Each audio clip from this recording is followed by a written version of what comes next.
রাসূলুল্লাহ।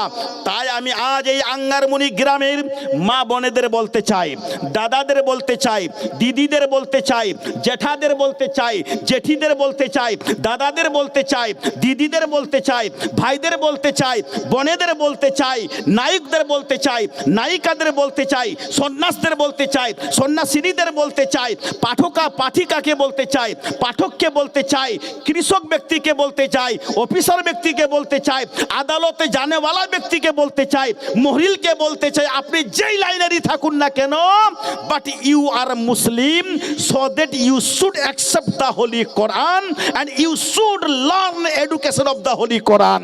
আপনি মহরিল থাকুন কিন্তু কোরআন পড়ুন, আপনি আদালতে যান কিন্তু কোরআন পড়ুন, আপনি কোর্টে যান কিন্তু কোরআন পড়ুন, আপনি মাঠ ঘাটে যান কিন্তু কোরআন পড়ুন, আপনি যে কাজেই থাকুন না কেন কিন্তু আপনাকে কোরআনের শিক্ষাটা আপনাকে বুঝে নিতে হবে। জোরে বলেন, আপনাকে বুঝতে হবে। যদি আপনি কোরআন বুঝেন আল্লাহকে জানতে পারবেন, যদি কোরআন বুঝেন নবীকে জানতে পারবেন, যদি কোরআন বুঝেন মাদ্রাসাকে জানতে পারবেন, যদি কোরআন পাক পড়েন ইসলামকে জানতে পারবেন, কবরকে জানতে পারবেন, হাসরকে জানতে পারবেন, বিজ্ঞানকে জানতে পারবেন, আখেরাতকে জানতে পারবেন। জোরে বলেন একবার। দোস্ত, কোনো অসুবিধা মনে হচ্ছে আপনাদের? আমার তো মনে হয় না অসুবিধা, কারণ বর্তমান যুগ খুব আপ টু ডেট নাকি? এই যুগে দু চারটা বিজ্ঞানের কথা মানুষকে জানিয়ে দিয়ে কোরআন পাকের সততাটা বুঝিয়ে দেওয়াটা কিন্তু কর্তব্য নাকি ভাই? আমরা কি করি, জালসা জুলুসে নাত, গজল, লম্বা সুর, ঢাকাইয়া সুর দিয়ে জালসাকে বরবাদ করে দিই। আর এই মূল কথাগুলো শিক্ষিত সমাজে তুলে না দেওয়ার জন্য আজ ভারতের কিছু ফালতু ব্যক্তি বলছে মুসলমান আতঙ্কবাদী, কেউ বলছে কোরআন শরীফের মধ্যে আতঙ্কবাদীর শিক্ষা আছে, কেউ বলছে ইসলামের মধ্যে আতঙ্কবাদী টেররিজমের শিক্ষা দেওয়া হয়। তো এইগুলো কথা তাদের উত্তর কে দিবে? রফিকুল ইসলামের মতো ব্যক্তি না? কথা বলেন না জি ভাই? আপনারা পড়বেন তারপর না আপনি উত্তর দিবেন। There is no place of terrorist in the holy Quran. আমি বলছি কোরআন শরীফের মধ্যে টেররিজম, আতঙ্কবাদীর কোনো শিক্ষা দেওয়া নেই। কিসের শিক্ষা আছে? ভক্তির শিক্ষা। জোরে বলেন, জোরে বলেন, জোরে বলেন।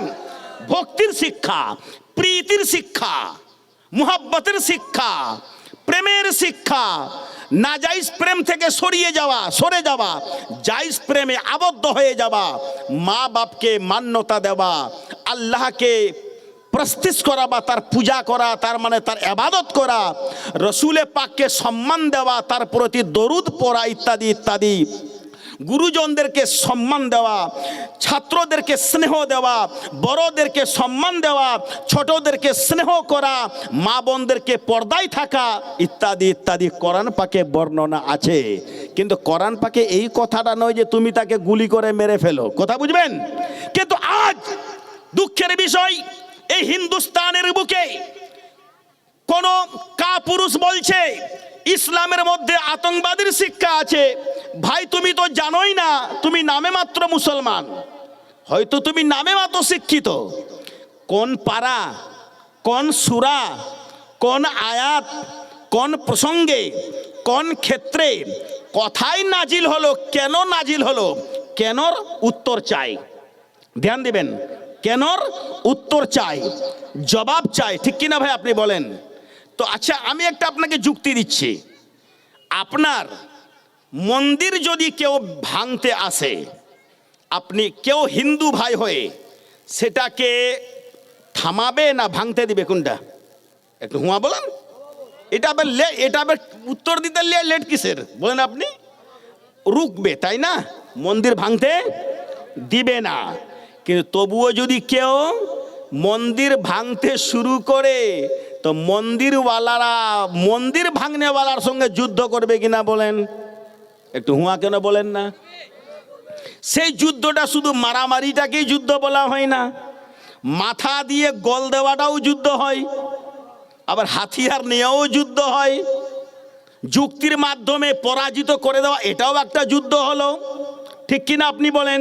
তো যেইভাবেই যাক না কেন, তাদের অর্থে মন্দির বাঁচিয়ে নেওয়া, মাথার গোলের মাধ্যমে কিংবা কোনো যন্ত্রের মাধ্যমে বা আলাপচারিতার মাধ্যমে এগুলো যুদ্ধের মধ্যে কিন্তু পড়ে। বুঝতে পারলেন কথাটা? তাই যদি আজকেও মসজিদ ভাঙতে আসে, তাহলে মসজিদ চালানেওয়ালারা সেটা থামাবে কি না? তবুও যদি কেউ আজকে মসজিদ ভেঙে দেই, তার সঙ্গে যুদ্ধটা হবে কিনা তাড়াতাড়ি বলুন। আর যুদ্ধ হলে কি হয়? মারামারি তো অবশ্যই হয়। মারামারি যদি হয় তো হয়তো আপনি যাবেন কিংবা ও যাবে, দুটার মধ্যে একটাই তো যাবে। তাহলে অন্যান্য ধর্ম তো ওটাই বলছে, সত্যকে প্রতিষ্ঠিত করার জন্য যদি যুদ্ধের দরকার হয় তাহলে যুদ্ধ করতে হবে। আর যুদ্ধ হতে গেলে সমস্যা আসতে পারে। সমস্যা বলতে আমি কি বুঝাতে চাইছি, কেউ মরতেও পারে, এই রকম ফাইটিং। বাস এটাই হলো সমস্যা, এটাই ফাইসালা। তো যদি মন্দির বাঁচাতে গিয়ে যদি ওই যুক্তির খাতিরে ওখানে যদি ফাইটিংয়ের দরকার হয় আর ওটাকে যদি আতঙ্কবাদী না বলা হয়, তাহলে নিশ্চয়ই মসজিদ বাঁচাতে গিয়ে যদি ফাইটিং হয় আর সেখানে যদি কেউ মারা যায় তো এটাতেও কিন্তু আতঙ্কবাদী হবে না, ঠিক কিনা আপনি বলেন? কোরআন তো ওটাই শিক্ষা দিচ্ছে, তুমি অযথা কাউকে হত্যা করিও না। কারণ বিনা কারণে একজন ব্যক্তিকে হত্যা করা তার মানেটাই হলো গোটা মানব জাতিকে হত্যা করা। জোরে বলেন সুবহানাল্লাহ। আমার কোরআন আতঙ্কবাদী নয়, আল্লাহর কোরআন আতঙ্কবাদী নয়, আতঙ্কবাদের শিক্ষা দেই না। তাহলে কিসের শিক্ষা দেই? মুহাব্বতের শিক্ষা দেই, আইনের শিক্ষা দেই। যেমন এই আইনটাই বললাম যে একজন মানুষকে, ওখানে বলছে না হিন্দু বা খ্রিস্টান বা মুসলিম মানুষ, একজন মানুষকে বিনা কারণে হত্যা করাই হচ্ছে গোটা মনুষ্য জাতিকে হত্যা করা। তাহলে বুঝে নেওয়া গেল যে কোরআন শরীফ যেইভাবে ব্যাখ্যা দিচ্ছে এই ব্যাখ্যাটা কিন্তু তারা না নিয়ে এই ব্যাখ্যাটাকে কালারিং করে অন্যের কাছে ইসলামকে কলুষযুক্ত করবার জন্য একটা চেষ্টাই চালাচ্ছে তারা। বুঝতে পারলেন দাদা আমার? আচ্ছা, একটা আমি মিসাল দিচ্ছি। সূরা তাওবা লেখা আছে 10 পারাতে, ঠিক আছে? মুশরিকদেরকে যেখানেই পাও সেখানেই হত্যা করো, এইভাবে একটা আয়াত আছে। কিন্তু আল্লাহ তাআলা কেন বলল? কারণটা কি ছিল? দরকারটা কি ছিল? আগের আয়াত কি আছে, পরের বাক্য কি আছে, সবটা মিলিয়ে আপনাকে বুঝতে হবে কিনা তাড়াতাড়ি বলেন তো ভাই। আগে বুঝে উঠুন, না বুঝেই টিভি চ্যানেলে দিচ্ছেন এই লেখো কোরআন শরীফে লেখা আছে মুশরিকদেরকে হত্যা করো, তওবা আস্তাগফিরুল্লাহ। এই কোরআনের ভুল ব্যাখ্যা দিচ্ছ তুমি। এর মানেটা হলো এটা যে মুসলমানরা যখন কাফিরদের অত্যাচারে, মক্কাবাসীদের অত্যাচারে তারা হিজরত করে চলে গেল কোথায় বলেন? মদিনাতে। মদিনাতে গিয়ে তারা একভাবে থাকতে লাগলো, আল্লাহর প্রেমে থাকতে লাগলো, নবীর ধ্যানে থাকতে লাগলো, কোরআন পাকের ব্যাখ্যা অনুপাতে চলতে লাগলো, ইসলামের আমল করতে লাগলো, আল্লাহকে বিশ্বাস করে তারা নামাজি হয়ে থাকতে লাগলো।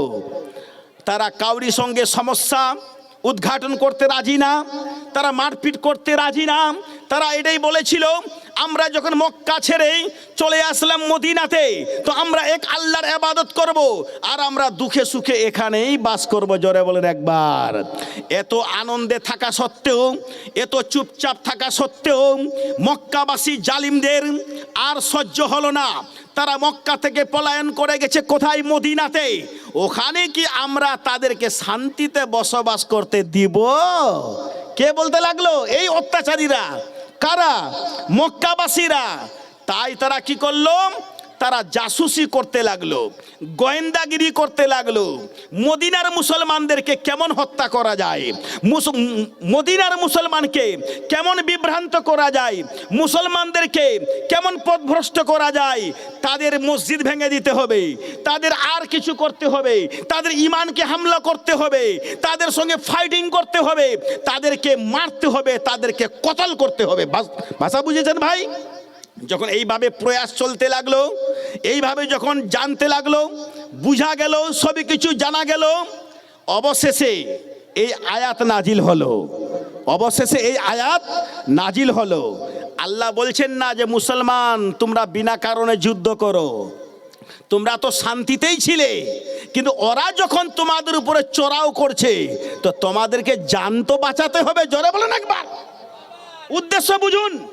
তোমাদেরকে জান তো বাঁচাতে হবে, তোমাদের ঈমান তো বাঁচাতে হবে, তোমাদের মান রক্ষা করতে হবে, তোমাদের মর্যাদা রক্ষা করতে হবে, তোমাদের আত্মিক পাওয়ারকে রক্ষা করতে হবে।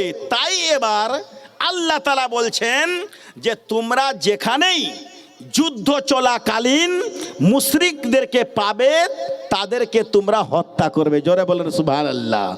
এটা তো যুক্তিগত ব্যাপার। আপনি আমার বিরোধী, আমি আপনার বিরোধী, ঠিক আছে? দুজনের মধ্যে চুক্তি হলো, কথা বুঝবেন কিন্তু একটু। চুক্তিতে কি হলো, ভাই তুমি থাকো, আমি থাকবো। এবার দেখা গেল কিছুদিন পরে আমি নিজেই কিন্তু চুক্তি ভঙ্গ করতে শুরু করলাম।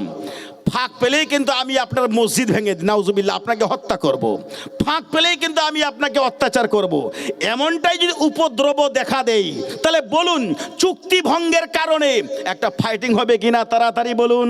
এবার যখন ফাইটিং শুরু হবে তাহলে জান বাঁচাতে হবে, মসজিদ বাঁচাতে হবে, ঈমান বাঁচাতে হবে। তাই মদিনাবাসীদের প্রতি, মুসলমানদের প্রতি ওই সময়ের জন্য কোরআনের আয়াত নাজিল হলো, যখন কাফিররা, যখন মুশরিকরা, যখন বেদিনরা আর মুসলমানদেরকে শান্তিতে থাকতে দিচ্ছে না, তাদেরকে উত্তেজিত করতেই আছে।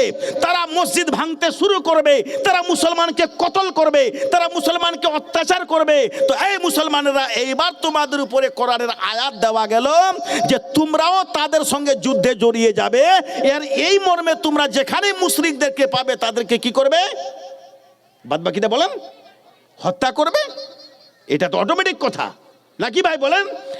আমি যদি যুদ্ধ করি, আমি আপনাকে সাতাচ্ছি, দুঃখ দিচ্ছি, মারছি, কতল করব, এমন যদি ব্যাপারটা এসে যায়, ঠিক আছে, তো আমাকেও তো বাঁচাতে হবে। তাহলে বুঝে নেওয়া গেল শ্রীকৃষ্ণ এর ব্যাপারটাই দেখুন। ভাগবত গীতাতেও আপনি দেখবেন অর্জুনকে যে উপদেশ দিয়েছিল, সত্য প্রতিষ্ঠিত করার জন্য দরকার হলে যুদ্ধ করতে হবে। এটা অনেকেই মানুষ জানে, আমার হিন্দু ভাইরাও কিন্তু এটা জানে, এর মধ্যে কোনো সন্দেহ না। তাহলে অর্জুনকে আদেশ করেছিল, অ্যাডভাইস করেছিল, উপদেশ দিয়েছিল কে? আপনার কৃষ্ণ, যে সত্যকে প্রতিষ্ঠিত করবার জন্য, ধর্মকে বজায় রাখার জন্য দরকার হলে যুদ্ধ করতে হবে, মানে যুদ্ধ করার উপদেশ দিয়েছিল। তো সেই যুদ্ধে যারা মারা যাবে ওইখানে নিশ্চয়ই তো আতঙ্কবাদী হওয়ার কোনো দরকারই নেই নাকি ভাই? ওটা তো আতঙ্কবাদী বলা যাবে না।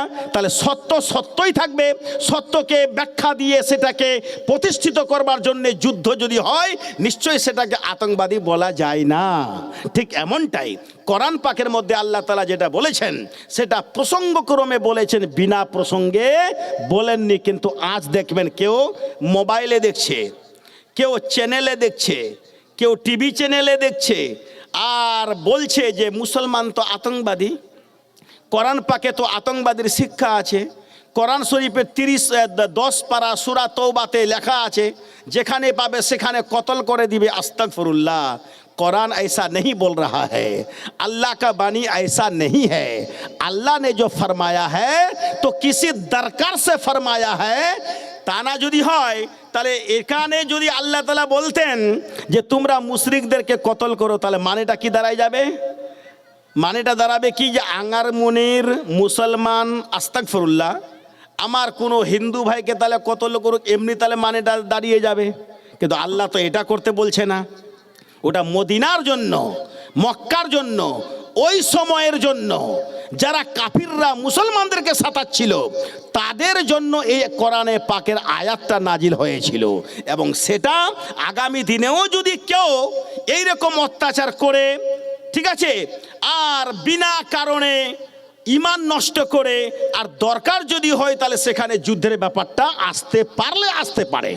তাহলে এটা কিন্তু আতঙ্কবাদী বলা যায় না। এটা সে হিন্দু ধর্মেরই হোক, মুসলিম ধর্মেরই হোক, খ্রিস্টান ধর্মেরই হোক, ইহুদি ধর্মেরই হোক। তো ব্যাখ্যাগুলো কিন্তু আগে জনতাকে বুঝে উঠতে হবে।